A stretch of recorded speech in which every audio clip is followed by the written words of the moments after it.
Mari kita bersatu dalam doa. Tuhan Yesus, terima kasih Tuhan, pada pagi hari ini kami boleh berkumpul kembali di tempat ini untuk mendengarkan kebenaran firman-Mu, untuk memuji akan nama-Mu Tuhan, meteraikan segenap firman yang sebentar akan disampaikan Tuhan. Biarlah firman-Mu boleh bertumbuh, berakar dan berbuah lebat dalam kehidupan kami. Jadikan kami pelaku-pelaku kebenaran firman-Mu Tuhan. Kami rindu pada pagi hari ini kami bersama-sama belajar untuk mengerti kebenaran akan firman-Mu dan mengerti kehendak-Mu di dalam hidup kami. Di dalam nama Tuhan Yesus Kristus kami sambut kebenaran firman-Mu. Haleluya, amin. Temanya bulan ini adalah mengambil tanggung jawab. Subtemanya hidup menurut kehendaknya. Saya terus terang kehilangan kertas yang besar ini. Terus jadwalnya kan memang saya minta tolong Mbak Retno untuk mengganti karena memang hari yang di jadwal saya memang masuk siang. Jadi tidak memungkinkan saya untuk masuk 2 shift terus dilanjut praktek di luar. Saya tasab badan saya di usia segini, saya harus tahu dirilah, tidak sekuat dulu. Kita akan baca sebagai ayat pembuka di Efesus 5 ayat 17. Sebab itu janganlah kamu bodoh, tetapi usahakanlah kamu mengerti kehendak Tuhan. Kenapa sampai firman Tuhan berkata seperti ini? Karena kita masih lihat ya, masih banyak jangankan orang-orang dunia ya, bahkan kita anak-anak Tuhan yang masih hidup sak karepe kita dewe, sak sukanya kita. Apa yang kita rasa senang untuk daging kita, yaitu yang kita kerjakan dalam kehidupan kita. Di subtemanya adalah hidup menurut kehendaknya. Sekarang bagaimana caranya supaya kita mengerti bagaimana kita harus hidup menurut kehendak Tuhan? Yang pertama, kita harus minta hikmat dari Tuhan, karena tidak ada seorang pun yang istilahnya walau yang orang cerdas bagaimanapun kan belum tentu dia mengerti apa yang menjadi kehendak dan kemauan hatinya Tuhan. Yang pertama, kita harus minta hikmat daripada Tuhan. Kalau Salomo pernah meminta hikmat untuk memimpin sebuah kerajaan besar, kali ini kita meminta hikmat bagaimana kita harus hidup di zaman pandemi seperti ini menurut kehendak Tuhan setiap hari dalam kehidupan kita.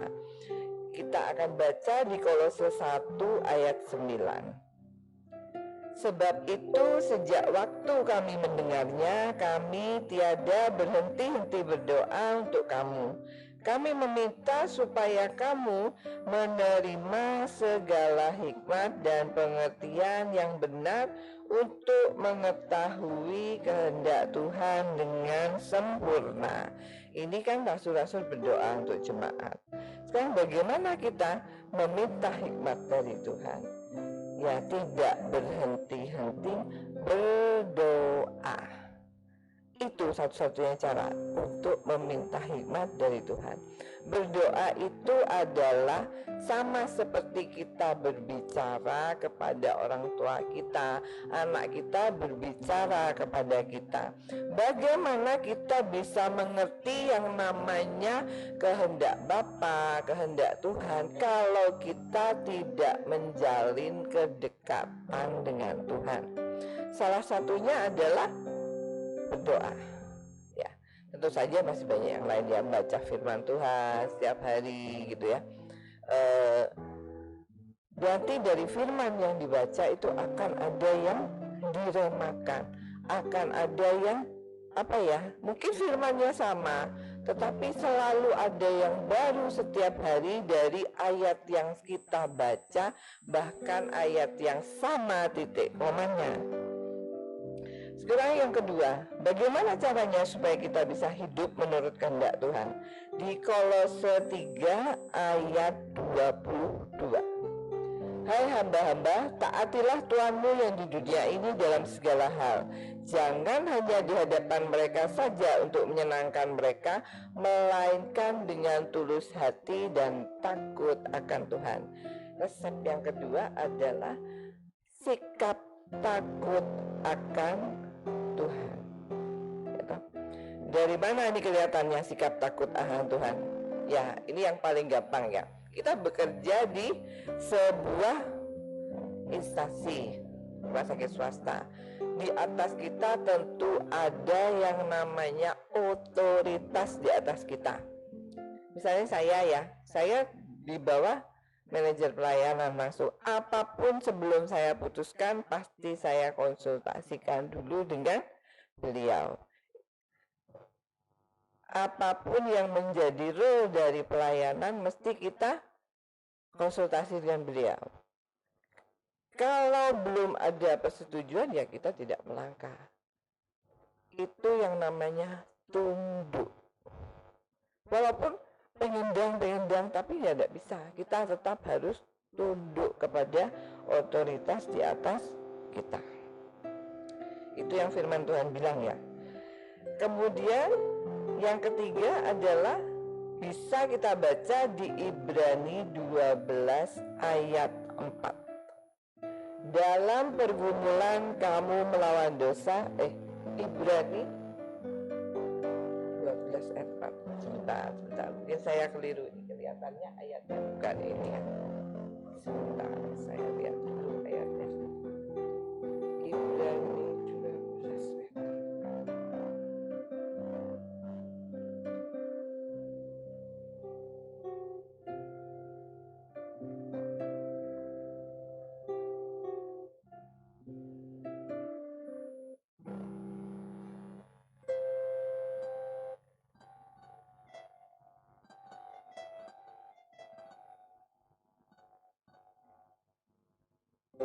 Maaf ya, saudara.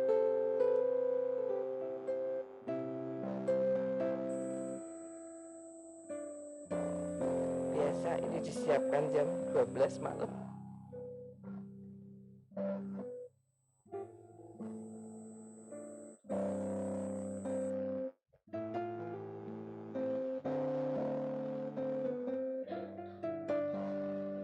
Bener kok, Ibrani 12 ayat 14.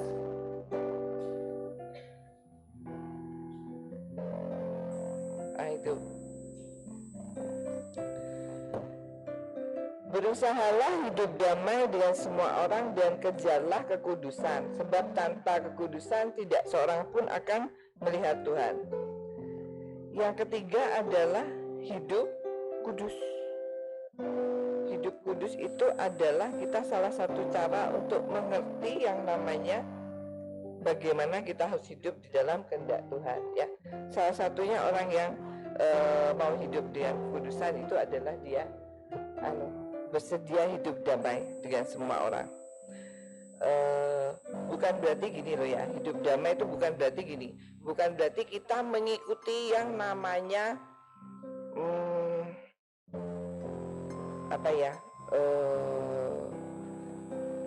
kesukaan bersama-sama gitu ya.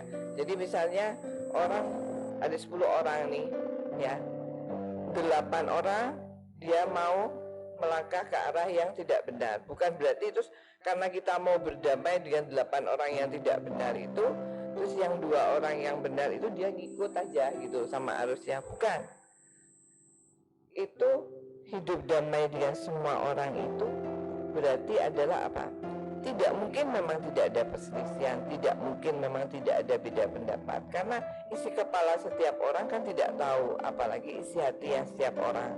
Jadi paling tidak kita harus menghargai apa yang dianggap sesuai dengan kehendak, dengan firman Tuhan yang menjadi keputusan bersama, walaupun mungkin secara psikis ya kita tidak suka, ya kita harus tetap menghargai. Tidak bisa kemudian kita walk out atau bagaimana gitu. Saya kasih contoh ya, kalau DPR lagi rapat gitu ya, dulu itu sama Gus Dur dibilang taman kanak-kanak, anak bertengkar, ada yang sampai gontok-gontokan mau bawa kursi segala macam. Nah mungkin tidak itu contohnya, kira-kira jangan seperti itu. Kita tetap menghargai perbedaan, itu pasti akan selalu ada, karena dunia ini tidak akan asik kalau Tuhan menciptakan semua orang tuh sama ya. Nanti bingung membedakan saya, membedakan Mbak Deti, membedakan Mbak Retno, bingung karena wajahnya sama semua gitu kan. Terus yang keempat adalah Amsal 4 ayat 23. Kita harus menjaga hati kita. Jagalah hatimu dengan segala kewaspadaan, karena dari situlah terpancar kehidupan. Jadi semua itu kenapa Alkitab khusus tulis ayat ini? Karena gini, banyak perselisihan, banyak hidup melenceng dari kehendak Tuhan itu karena hati. Contohnya aja, satu ya, kita mulai dari bapak orang percaya. Abraham. Dia karena takut sama raja ya, mau melintasi daerah apa gitu. Kalau tidak salah nama raja Abimelek, kalau salah ya dimaafkan ya. Itu karena dia takut mengakui bahwa itu istrinya, dan istrinya itu sangat cantik, mungkin lebih cantik dari Miss Universe ya, gitu, Ibu Sarah itu. Maka dia mengakui bahwa itu adalah adiknya, ya toh. Itu karena dia punya hati. Dia takut dibunuh. Nah, tapi di hadapan Tuhan itu salah. Kemudian sebelum itu anaknya Adam dan Hawa, Kain itu kenapa dia membunuh Habil? Karena dia cemburu, hatinya itu penuh dengan kedengkian karena cemburu. Persembahannya dia tidak diterima Tuhan, yang adiknya karena mempersembahkan yang terbaik diterima oleh Tuhan. Maka pembunuhan pertama di muka bumi ini terjadi karena hati yang dikuasai oleh kemarahan, kedengkian, dan kejengkelan. Terus masih banyak lagi contoh-contoh berikutnya. Raja Daud juga pernah melakukan itu. Jadi kita harus belajar dari tokoh-tokoh Alkitab ini bahwa terkadang memang tidak mudah untuk menguasai hati kita, kecuali kita menundukkannya di bawah kaki Tuhan. Setiap orang belajar. Saya pun masih bergumul dan belajar sampai hari ini. Kita akan baca ayat penutup. Selanjutnya saya akan kasih kesaksian sedikit dari salah satu pasien sekaligus teman saya. Kita akan baca ayat penutup dulu di Matius 7 ayat 21. Bukan setiap orang yang berseru kepadaku, Tuhan, Tuhan, akan masuk ke dalam kerajaan surga, melainkan dia yang melakukan kehendak Bapakku yang di surga. Ini yang firman Tuhan tulis. Jadi kalau kita berdoa bukan karena kita teriak-teriak pakai toa, Tuhan, Tuhan gitu, bukan. Tapi yang melakukan kehendak Bapakku yang di surga. Untuk kita tahu bagaimana melakukan kehendak Bapakku, 4 di atas tadi, kita harus minta hikmat dari Tuhan, dan jalan kita berdoa, menjalin kehubungan dan kedekatan dengan Tuhan. Kita harus hidup takut akan Tuhan, kita harus hidup dalam kekudusannya, dan kita harus menjaga hati kita dengan seksama. Saya akan sambung kesaksian sedikit. Saya punya satu pasien, ya teman juga akhirnya, karena bertahun-tahun menjadi pasien. Dia membuka sebuah usaha di bidang kuliner. Seperti yang kita tahu bersama, di pandemi ini kuliner itu menjadi salah satu bisnis atau usaha yang terhantam. Bayangkan, tidak bisa makan di dalam, semua harus dibawa pulang, dan letak resto itu belum tentu strategis, dan pelanggan juga belum tentu mau, karena rata-rata kan sekarang musimnya masak sendiri di rumah. Pertama untuk berhemat, kedua untuk kebersihan. Walaupun dia adalah anak yang takut akan Tuhan, tapi tidak bisa dipungkiri bahwa tidak bisa terus diluputkan, tiba-tiba dia orderannya banyak gitu ya, yang makan banyak, enggak, dia terhantam. Bahkan sampai pada bulan keberapa itu sebelum Lebaran, dia memutuskan bahwa dia akan membagi 2 shift karyawannya, sehari masuk sehari enggak, sehari masuk sehari enggak. Ini yang dia ceritakan kepada saya. Tapi dia bergumul dengan suaminya, dia ngomong, Tuhan, ini karyawan tidak ada yang bisa pulang gitu kan. Sudah tidak bisa pulang, mereka harus kirim uangnya, tapi uangnya tinggal setengah. Saya tidak mau Tuhan sebenarnya melakukan itu. Saya maunya mereka saya bayar penuh, saya kasih bonus menu, tapi saya tidak punya kemampuan itu secara manusia. Dia sampaikan itu kepada karyawan-karyawannya, karena karyawannya kan banyak juga yang muslim ya. Karyawannya ngomong, tidak apa-apa Bu, kami ngerti kok bahwa memang kondisi saat ini resto sedang seperti ini di dua tempat, dia punya 2 tempat resto itu seperti ini. Jadi kami mengerti posisi Ibu bahwa tidak mungkin menggaji kami di saat tidak ada pemasukan atau pemasukan sangat sedikit, tidak mungkin membayar kami full. Singkat cerita, malam itu diputuskan dia dan karyawannya mengambil suara terbanyak supaya sama-sama bisa menerima keadaan ini. Besok paginya, tupling, HP-nya dia bunyi. Pesanan nasi kotak 1.500, pesanan tumpeng 15, pesanan apalagi, pokoknya dia cerita pagi itu dia terima pesanan, ya mungkin bukan buat besoknya ya, pagi itu dia menerima pesanan untuk sampai sekian hari ke depan 10.000 kalau dihitung dosnya. Kayak itu yang belum termasuk yang besar-besar gitu. Dia langsung nangis di bawah Tuhan. Dia bilang, Tuhan, aku cuma berdoa seperti itu dan Tuhan menjawab dengan caranya yang luar biasa. Dan tahu karyawannya dia yang rencananya di rumah mau dimasuk 2 hari sekali itu dia panggil semua, diteleponin sama teman-temannya, ya toh, sampai dia karyawannya dia ada yang bertugas menjadi admin, karena kan pesanan tuh masuk terus gitu, berusaha menjadi admin 2 orang untuk menjawab, baik segera kami kirim kemana, ini bagaimana detail pesanannya, seperti itu. Sampai hari ini dia tidak pernah memotong gaji karyawannya. Sampai hari ini resto itu tidak pernah tutup, tidak pernah sepi, dan sampai hari ini karyawannya semua masuk setiap hari. Bahkan hari ini, seminggu ini ya, dia launching usaha anaknya yang berumur 13 tahun mengikuti jejak mamanya. Itu bikin kue, saya nggak bisa sebutkan, nanti jenengan bisa cari di tempat saya, nanti ketahuan ya. Itu sebuah kue yang dibuat oleh anak umur 13 tahun. Logonya aja didesainkan papanya. Bagaimana cara marketingnya dia kan juga masih bingung. Cuman dia selalu ngomong gini, tiap kali dikirim barangnya terus dia selalu WA sama, kan kebanyakan yang pesan ibu-ibu ya, mau temennya anaknya kan, ibu-ibu, tante gimana rasanya, kurang apa, enggak kok nih enak. Dan hari ini bukan hanya restonya yang rame, itu kulinernya anak 13 tahun itu juga sangat diberkati Tuhan. Karena anak itu punya kerinduan mau beli apa, dia tidak mau pakai uang orang tuanya, jadi dia buka usaha itu dengan tabungannya yang ada, dan keuntungannya 10% disisihkan buat Tuhan untuk perpuluhan karena diingatkan maminya. Jadi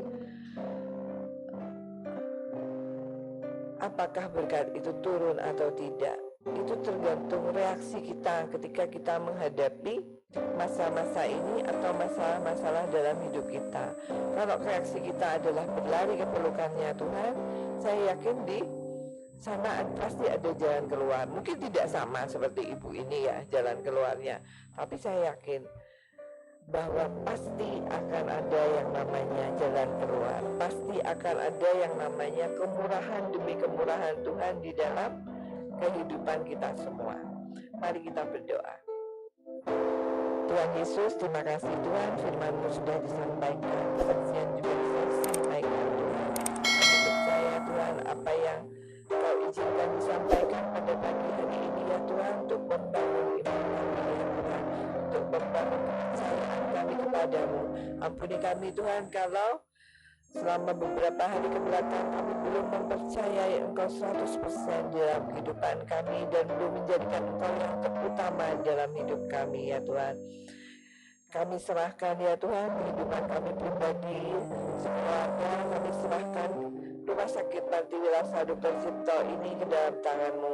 Engkau yang akan tetap membuat rumah sakit ini tegak berdiri ya Tuhan. Engkau akan membuat rumah sakit ini menjadi berkat Tuhan untuk setiap orang yang membutuhkan pelayanan kesehatan di rumah sakit ini ya Tuhan. Kami percaya Tuhan, Kau pasti akan menolong kami tepat pada waktunya. Kami tidak tahu bagaimana caranya, dalam bentuk apa, dan bagaimana jalannya. Tapi kami percaya rumah sakit ini adalah milik kepunyaan-Mu. Engkau yang punya otoritas tertinggi di rumah sakit ini ya Tuhan.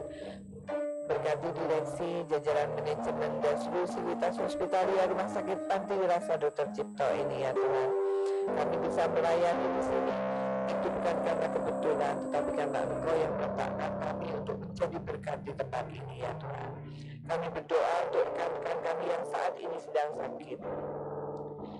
Bapak Priyo, kakak dari Bapak Bayu, Bapak Mulyadi, kakak dari Ibu Wiganti dan Ibu Kartika. Engkau yang menjamah mereka ya Tuhan. Engkau adalah dokter di atas segala dokter Tuhan. Engkau bekerja lewat tangan-tangan keluarga yang merawat maupun tangan-tangan dokter serta tangan-tangan perawat kalau mereka rawat di rumah sakit, ataupun Kau bekerja ya Tuhan lewat makanan, minuman, obat yang mereka minum ya Tuhan dan makan. Kami percaya ya Tuhan, Kau yang akan memberi kekuatan, Kau yang akan memulihkan kesehatannya, memberkati keluarga mereka ya Tuhan, memberikan kekuatan Tuhan. Kami alaskan doa kami yang jauh daripada sempurna ini hanya di dalam satu nama, Tuhan Yesus Kristus.